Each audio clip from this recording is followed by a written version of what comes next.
नमस्कार दोस्तों, मेरा नाम राहुल कुमार है और आज हम आपको दो कहानी के बारे में बताएंगे। दोस्तों, पहली कहानी मुरैना जिले की है। यह बात 2023 की है। 17 सितंबर की सुबह करीब 10 बजे का वक्त था जब मुरैना के सिविल लाइन थाने में एक ग्रामीण व्यक्ति परेशान हालत में पहुंचा। वह पास के पिपरसा गांव का रहने वाला था और उसने अपनी 19 साल की बेटी काजल की लापता होने की शिकायत दर्ज कराई। थाने के डीआईजी वीरेंद्र कुशवाहा ने उनकी बात सुनी और उनसे पूरी घटना विस्तार से बताने को कहा। ग्रामीण ने बताया कि बीती रात करीब 9 बजे काजल को पेट खराब होने की शिकायत हुई थी, इसलिए वह लौटा लेकर घर के पीछे के खेतों में गई थी। लेकिन काफी देर तक जब वह वापस नहीं आई तो पहले घर वालों ने अकेले उसकी तलाश की। जब कोई सुराग नहीं मिला तो पूरे गांव के लोग एकजुट होकर उसे रात भर खोजबीन की, मगर काजल का कहीं पता नहीं चला। सुबह होने पर आखिरकार परेशान पिता ने थाने पहुंचकर यह रिपोर्ट दर्ज कराई और बताया कि उसे शक है कि गांव के 4 युवक उसकी बेटी को उठा ले गए हैं। परेशान पिता ने यह भी बताया कि कल रात पेपरसा गांव में पास के विंडवाकारी गांव का रहने वाला हरेंद्र उर्फ पप्पन गुर्जर अपने 3 दोस्तों राम खिलाड़ी गुर्जर, मनोज और मलखान के साथ देखा गया था। पिता का शक था कि उसकी बेटी काजल का अपहरण इन्हीं लोगों ने किया है। खासकर हरेंद्र ने पिता की बात सुनकर अनुभवी डीआई वीरेंद्र कुशवाहा ने हालात को भांप लिया। उन्हें समझ में आ गया कि कोई पिता यूं ही पर अपनी बेटी के अपहरण का आरोप नहीं लगाता। इसका मतलब है कि हरेंद्र और काजल के बीच कुछ ना कुछ दोस्ती जरूर रही होगी, जिसकी जानकारी शायद पिता को पहले से थी। यह मामला लड़की से जुड़ा होने के कारण डीआई वीरेंद्र कुशवाहा ने तुरंत कार्रवाई का फैसला किया। उन्होंने विंडवाकवारी गांव के 4 युवकों के खिलाफ काजल के अपहरण का मामला दर्ज कर लिया।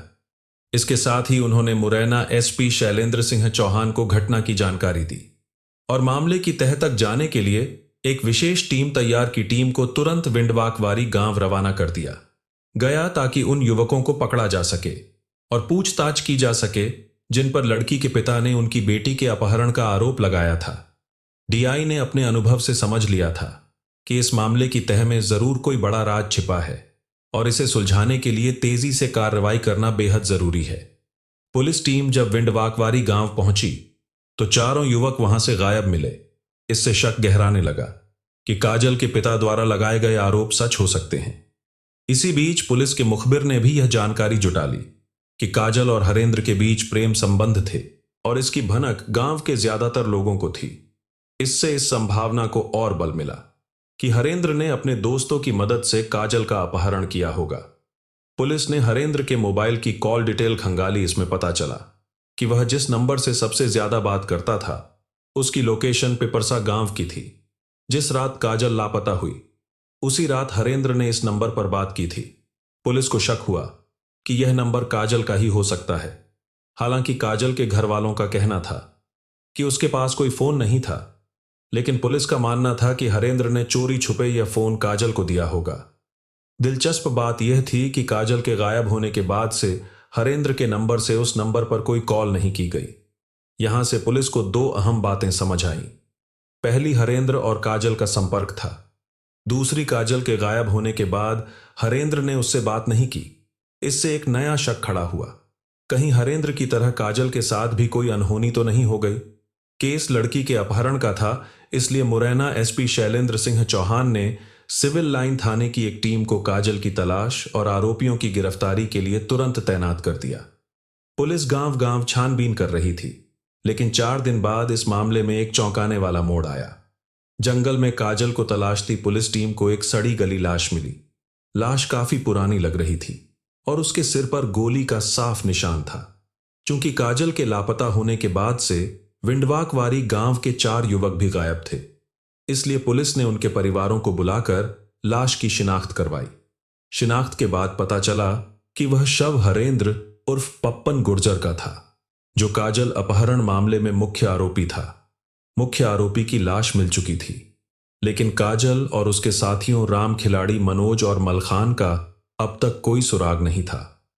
पुलिस को अब इस बात का डर था कि कहीं हरेंद्र के साथ काजल और बाकी युवक भी किसी बड़ी साजिश का शिकार ना हो गए हो। पुलिस ने अपनी पूरी ताकत झोंक दी और जंगल, गांव और आसपास के इलाकों में काजल और बाकी युवकों की तलाश तेज कर दी। लेकिन पुलिस को यह अंदाजा भी नहीं था कि मामला आगे और पेंचीदा मोड़ लेने वाला है। 8 दिन बाद गांव के लोग एक अजीब बदबू से परेशान हो गए, जो पास के एक किसान के बाजरे के खेत से आ रही थी। बदबू की वजह जानने के लिए कुछ लोगों ने खेत का मुआयना किया, यह सोचकर कि शायद कोई जानवर वहां मर गया होगा, लेकिन जानवर तो कहीं नहीं दिखा। इसके बजाय खेत के एक कोने में फसल बुरी तरह टूटी हुई मिली। वहां की जमीन ऐसी लग रही थी जैसे हाल ही में गड्ढा खोदा गया हो और फिर उसे जल्दबाजी में भर दिया गया हो। गड्ढे के पास बदबू बहुत ज्यादा थी। जब इस बात की खबर पुलिस को दी गई तो उन्होंने तुरंत उस जगह की खुदाई करवाने का फैसला किया। कुछ ही देर की खुदाई में मिट्टी के नीचे से एक सड़ा गला शव मिला, जो लगभग कंकाल में बदल चुका था। कंकाल की हालत इतनी खराब थी कि यह पहचान पाना मुश्किल था कि शव किसी युवक का है या युवती का, लेकिन एक बात साफ थी, यह किसी किशोर उम्र के व्यक्ति का शव था। इसलिए पुलिस का शक और गहरा गया कि यह कंकाल काजल का ही हो सकता है। शव को पोस्टमार्टम के लिए ग्वालियर भेजने के बाद पुलिस ने खेत की गहन तलाशी ली। इस दौरान एक जगह से महिला के कपड़े और एक लौटा बरामद हुआ। काजल के पिता को मौके पर बुलाया गया। जैसे ही उन्होंने कपड़े देखे, वह तुरंत पहचान गए कि गायब होने के समय उनकी बेटी ने यही कपड़े पहने थे। पुलिस ने हरेंद्र और काजल की मौत के बाद मामले की गहराई से जांच शुरू की। पुलिस ने आरोपियों के बारे में जानकारी जुटाने के लिए गांव के लोगों से पूछताछ की। इस दौरान पुलिस को पता चला कि राम खिलाड़ी अक्सर आसपास के इलाकों में घूमता रहता था और उसका संपर्क कई लोगों से था। पुलिस ने इसके बाद इलाके के मुखबिर को भी सक्रिय किया, जो आरोपियों के बारे में जानकारी प्रदान कर सकते थे। एक दिन मुखबिर से मिली सूचना के आधार पर पुलिस ने राम खिलाड़ी को गिरफ्तार कर लिया। उसकी गिरफ्तारी के बाद पुलिस ने उससे कड़ी पूछताछ की और उसने घटना में अपनी भूमिका स्वीकार कर ली। राम खिलाड़ी की गिरफ्तारी से मामले का नया मोड़ आया और आरोपियों की सच्चाई सामने आने लगी, जिससे काजल के लापता होने और हत्या के मामले को सुलझाने में मदद मिली। राम खिलाड़ी की गिरफ्तारी के बाद पुलिस ने उससे कड़ी पूछताछ की, तब एक कहानी सामने आई। 19 साल की काजल अपनी खूबसूरती के लिए जानी जाती थी और यही कारण था कि न केवल गांव बल्कि आसपास के गांवों के युवक भी उसे आकर्षित करने के लिए कोशिश करते रहते थे। 2 साल पहले पास के गांव के रहने वाले हरेंद्र गुर्जर की नजर काजल पर पड़ी और वह उसकी खूबसूरती का दीवाना हो गया। एक दिन जब काजल तालाब में नहा रही थी, हरेंद्र ने हिम्मत जुटाकर काजल से अपने दिल की बात कह दी। काजल हरेंद्र की सच्चाई और आत्मविश्वास से बहुत प्रभावित हुई और इस तरह उनकी प्रेम कहानी की शुरुआत हुई। जल्द ही दोनों ने एक दूसरे के साथ समय बिताने के लिए सुनसान खेतों में मिलने का सिलसिला शुरू कर दिया। उनकी मुलाकातें अब छुपकर होने लगीं और इस प्यार ने उनके बीच की सारी दूरी को खत्म कर दिया। एक दिन हरेंद्र ने काजल को एक मोबाइल फोन दिया ताकि वे बिना किसी परेशानी के संपर्क में रह सके। काजल इस फोन को घर वालों से छुपा कर रखती थी और इसके जरिए दोनों की मुलाकातें और बातचीत आसान हो गई। अब वे रात रात भर बातें करने लगे और यह मोबाइल उनके रिश्ते का अहम हिस्सा बन गया। लेकिन धीरे धीरे यही मोबाइल उनके बीच विवाद का कारण बन गया। मोबाइल के मिलने से काजल और हरेंद्र के बीच मुलाकातें और बातें आसान हो गई, लेकिन धीरे धीरे यह मोबाइल उनके रिश्ते में विवाद का कारण बन गया। कुछ दिनों बाद हरेंद्र को काजल का मोबाइल अक्सर बिजी मिलने लगा। यह बात उसे हैरान करने लगी, क्योंकि काजल हमेशा अपना मोबाइल घर में छुपा कर रखती थी। हरेंद्र ने जब इस बारे में पूछा तो काजल ने जवाब दिया कि उसका मोबाइल बिजी नहीं हो सकता, क्योंकि उसके पास मोबाइल होने की बात किसी को नहीं पता थी। हरेंद्र ने 1-2 बार उसकी बात पर भरोसा किया, लेकिन जब रात में भी उसका मोबाइल बिजी मिला तो उसे शक होने लगा। हैरानी की बात यह थी कि काजल के मोबाइल पर किसी अन्य युवक का नंबर दिख रहा था और जल्द ही यह बात साफ हो गई कि काजल का एक और प्रेमी था जो उसी के गांव का था। हरेंद्र को जब यह पता चला तो उसने काजल को इसके लिए मना किया, लेकिन काजल ने उसकी बातों पर ध्यान नहीं दिया। उल्टा उसने हरेंद्र से मिलना और फोन पर बात करना भी कम कर दिया। यह स्थिति उनके रिश्ते में खटास पैदा करने लगी। इससे गुस्से में आकर हरेंद्र ने कुछ दिन पहले काजल को दिया। मोबाइल रिचार्ज नहीं करवाया। वह सोचता था कि इस तरीके से काजल का अपने नए प्रेमी से संपर्क टूट जाएगा, लेकिन जब उसने देखा कि काजल का मोबाइल लगातार चल रहा है तो उसे समझ में आ गया कि उसका मोबाइल नए प्रेमी ने रिचार्ज करवा दिया होगा। इससे हरेंद्र का गुस्सा और बढ़ गया। काजल की बेवफाई से तंग आकर हरेंद्र ने उसकी हत्या की योजना बनाई। उसने अपने 3 दोस्तों मलखान, मनोज और राम खिलाड़ी को इस खतरनाक काम में शामिल कर लिया।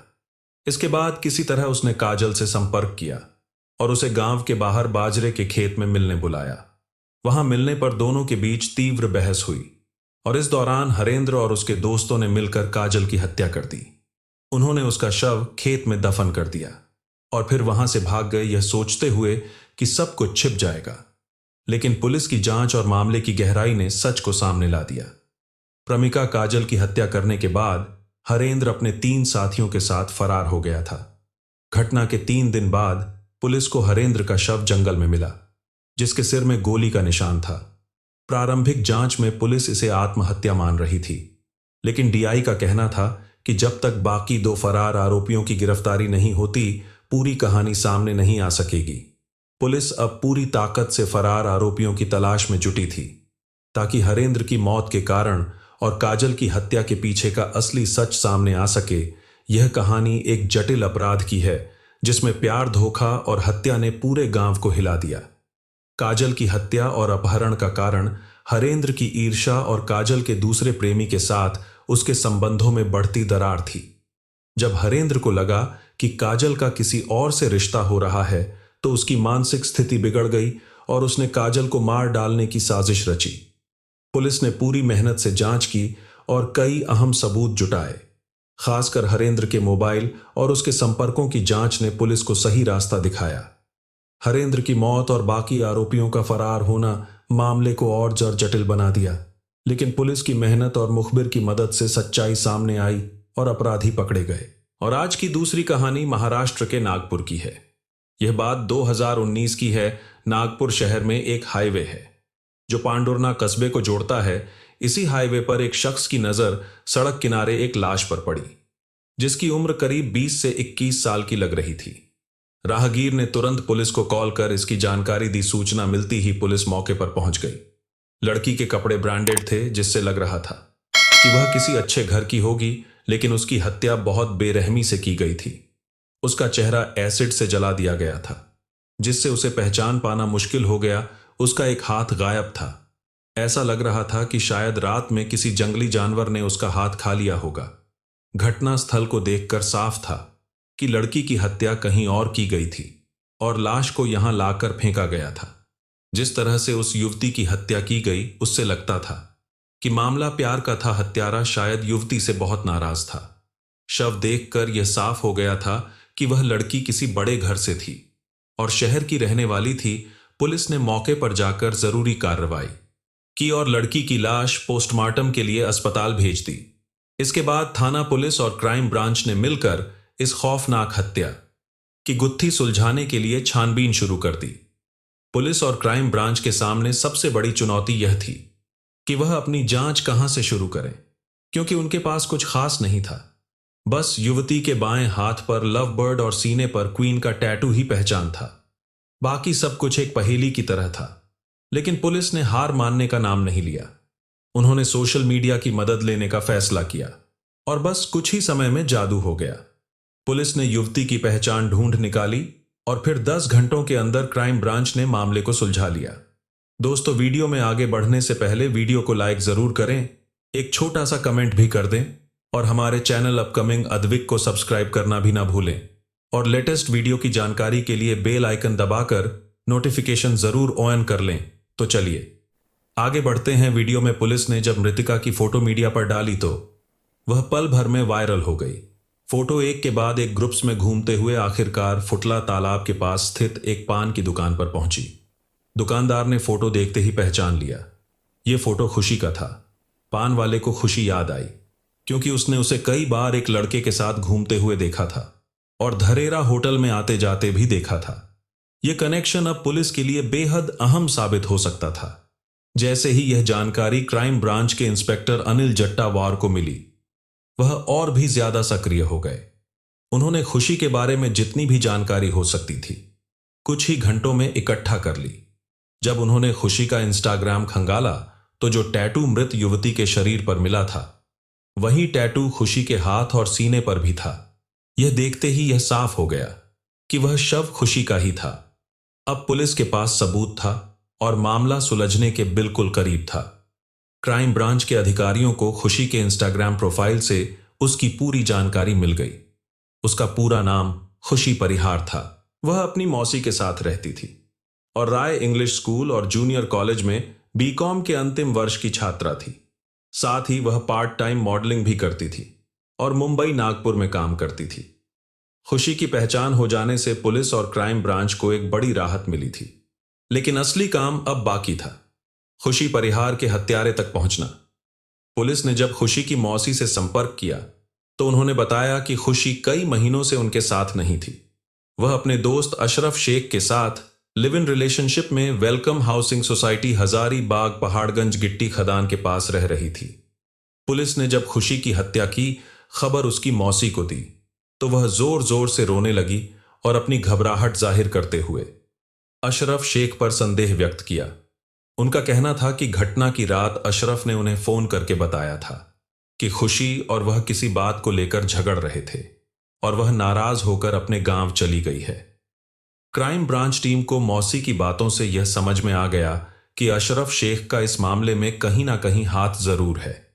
इसके बाद क्राइम ब्रांच ने अशरफ शेख का मोबाइल नंबर सर्विलांस पर लगा दिया और साथ ही शहर के सभी पुलिस थानों को उसकी जानकारी दे दी। इसका असर यह हुआ कि गिट्टी खदान पुलिस की मदद से अशरफ शेख को कुछ घंटों में ही पकड़ लिया गया। अशरफ शेख को जब क्राइम ब्रांच ऑफिस में लाकर पूछताछ की गई तो उसने शुरुआत में पुलिस को गुमराह करने की पूरी कोशिश की, लेकिन जब क्राइम ब्रांच ने सख्ती से सवाल किए तो वह रोने लगा और उसने सब कुछ कबूल कर लिया। उसने माना कि उसने खुशी परिहार की हत्या की थी और इसके पीछे की कहानी कुछ इस तरह थी। 21 साल का अशरफ शेख नागपुर के IBM रोड गिट्टी खदान इलाके का रहने वाला था। उसका पिता अफसर शेख एक ड्रग तस्कर था जिसे हाल ही में पुलिस ने 400 किलोग्राम गांजे के साथ गिरफ्तार किया था। अशरफ शेख उसका सबसे छोटा बेटा था और यह पारिवारिक दबाव और उसकी खुद की बुरी आदतों का परिणाम था कि वह इस रास्ते पर चला आया।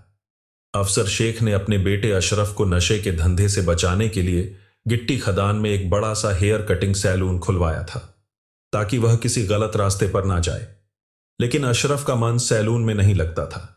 वह शानो शौकत के साथ आवारागर्दी करता था और उसकी कमजोरी खूबसूरत लड़की थी। अपने सभी भाइयों में अशरफ सबसे सुंदर और रंगीन मिजाज था और यही वजह थी कि वह अपने दोस्तों के जरिए शहर की महंगी पार्टियों और फैशन शो में जाने लगा। इन पार्टियों और शो में उसकी दोस्ती कई मॉडल लड़कियों से हो गई थी। एक दिन फैशन शो में उसने खुशी को देखा और वह उसका दीवाना हो गया। खुशी से और ज्यादा नजदीकियां बढ़ाने के लिए वह उसकी हर पार्टी और फैशन शो में जाने लगा था। 19 वर्षीय खुशी परिहार मध्य प्रदेश के जिला सत के एक छोटे से गांव की रहने वाली थी। उसके पिता जगदीश परिहार सर्विस करते थे और वह अपनी बेटी को एक अच्छी शिक्षिका बनाना चाहते थे, लेकिन खुशी के मन में कुछ और ही ख्वाब पल रहे थे। खुशी जितनी खूबसूरत और चंचल थी उतनी ही महत्वाकांक्षी भी थी। बचपन से ही वह टीवी सीरियल्स, फिल्म्स और मॉडलिंग की दीवानी थी।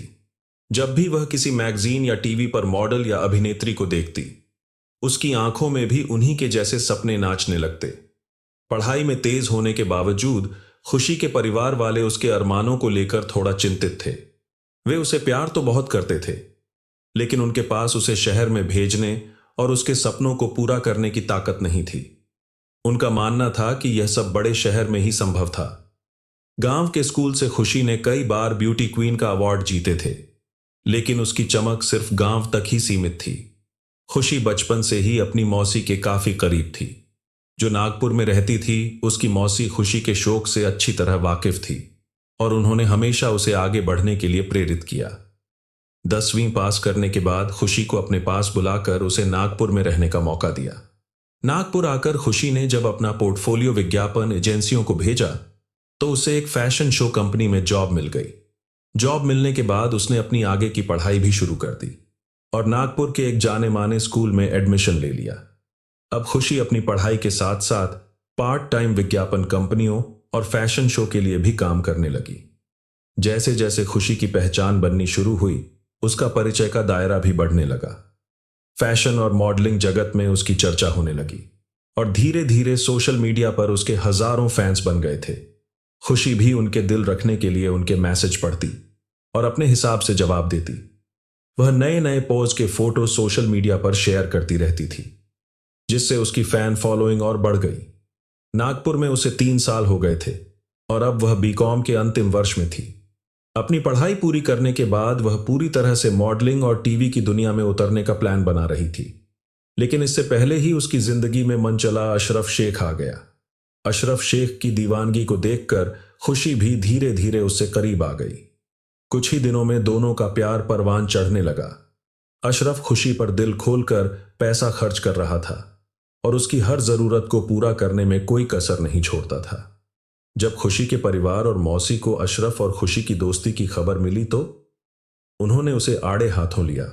उन्होंने खुशी को समझाने की कोशिश की, खासकर इस बात को लेकर कि अशरफ दूसरे धर्म से था। वे उसे रिश्तों और समाज की नजरों के बारे में समझाने की कोशिश कर रहे थे, लेकिन तब तक बहुत देर हो चुकी थी। खुशी पूरी तरह से अशरफ के प्यार में डूब चुकी थी। मौसी और परिवार वालों की बातें न सुनते हुए खुशी ने उनका घर छोड़ दिया और अशरफ शेख के साथ गिट्टी खदान में किराए का मकान लेकर लिव इन रिलेशनशिप में रहने लगी। अब खुशी पूरी तरह से आजाद थी और कोई भी उसे रोकने टोकने वाला नहीं था।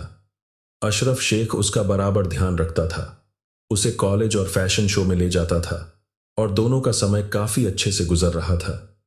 कुछ समय बाद खुशी ने अपने नाम को भी बदलकर जारा शेख रख लिया था, ताकि वह अशरफ के साथ अपने रिश्ते को और गहरे तरीके से महसूस कर सके। प्यार का एहसास दिलाने के लिए उसने अपने हाथ और दिल पर टैटू भी बनवा लिए थे, जो उस रिश्ते की गवाही देते थे। खुशी अशरफ के साथ खुश थी और मॉडलिंग की दुनिया में अपनी पहचान बनाने में जुटी हुई थी। उसका सपना था कि वह सुपर मॉडल बने और देश भर में अपना नाम फैलाए। लेकिन जब से अशरफ ने खुशी से निकाह करने का फैसला किया, दोनों के बीच तकरार बढ़ने लगी। अशरफ अब चाहता था कि खुशी अपना ध्यान मॉडलिंग से हटाकर घर और परिवार पर लगाए।